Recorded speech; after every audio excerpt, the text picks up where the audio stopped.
Ассалаумағалейкум, арнамыздың құрметті қымбаттылары. Қазақстандағы және әлемдегі болып жатқан ең соңғы жаңалықтарды қошқардың қатарында білгіңіз келсе, бейне астындағы лайк және подписательдің баларын басып, біздің арнамызға жазылуды ұмытпаңыз. Егер сіз жазылған болсаңыз, онда біз бастадық. 62 миллион теңгеден астам қарызы бар.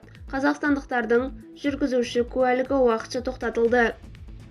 Қазақстанда 62 миллион теңгеден астам берешегін ұзақ уақыт бойы өтемеген борышкердің жүргізуші куәлігінің күші уақытша тоқтатылды, деп хабарлайды Теленьюз КЗ. Азаматтық істер жөніндегі кассациялық сот бұл шектеу заңды деп таныды.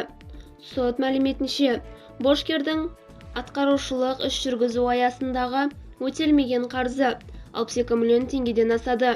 Бұған дейін жеке сот орындаушысы оның мүлкіне тыйым салып, инкассалық өкімдер шығарып, елден шығуына шектеу қойған және мүлкін іздестіру шараларын жүргізген. Алайда бұл әрекеттер сот шешімінің орындалуына әсер етпеген. Осыдан кейін жеке сот орындаушысы борышкердің жүргізуші куәлігінің қолданылуын уақытша тоқтату және оған жүргізуші куәлігінің басқа санаттарын алуға тыйым салу туралы сотқа ұсыныс енгізген. Бұл талапты бірінші және апелляциялық сатыдағы соттар қанағаттандырған.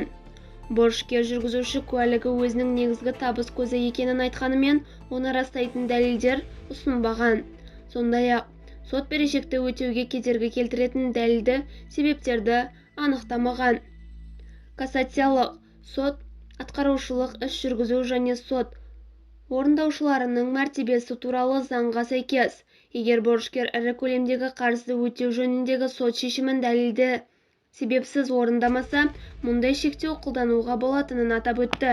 Нәтижесінде кассациялық шағым қанағаттандырылмай, төменгі сатыдағы соттардың шешімдері өзгеріссіз қалдырылды. Бізді бақылауды жалғастырыңыз.